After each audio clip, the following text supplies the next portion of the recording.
This is video 6 of the algorithm for the psychopharmacology of acute mania.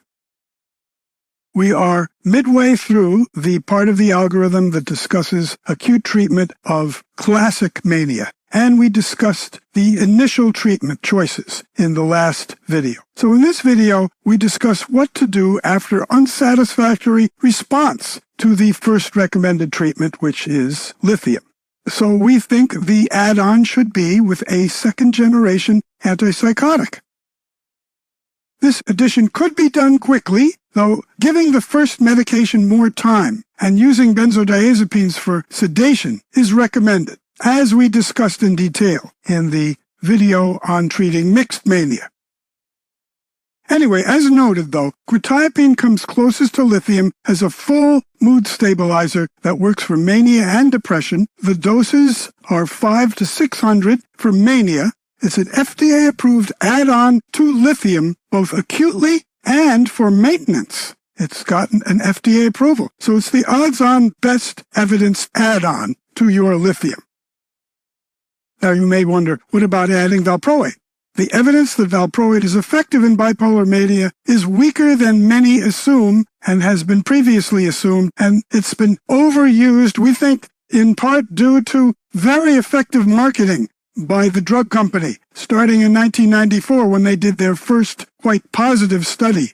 And that got ingrained into the brains of a whole generation of psychiatrists who then taught that to the next generation.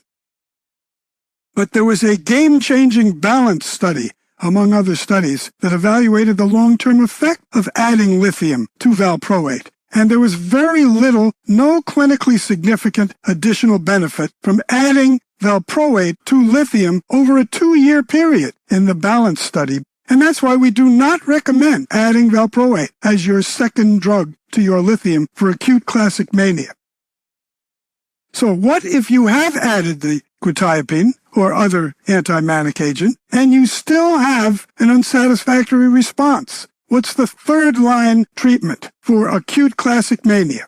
Well, as the arrow indicates, as you can see if you can visualize our slides, since the two agents with the broadest spectrum of activity have failed, lithium and quetiapine, we now give more consideration to options with efficacy more limited to acute mania, and that is the other SGAs like risperidone and olanzapine, and we prefer those two. And we would suggest switching the quetiapine to one of these at this point to not have two antipsychotics on board at the same time. Add your risperidone or add your olanzapine instead of your quetiapine. But we also now offer you the option of adding the anticonvulsants valproate or carbamazepine at this point. Their third line, as we said earlier, we've demoted them to the third choice in this situation. They may have efficacy.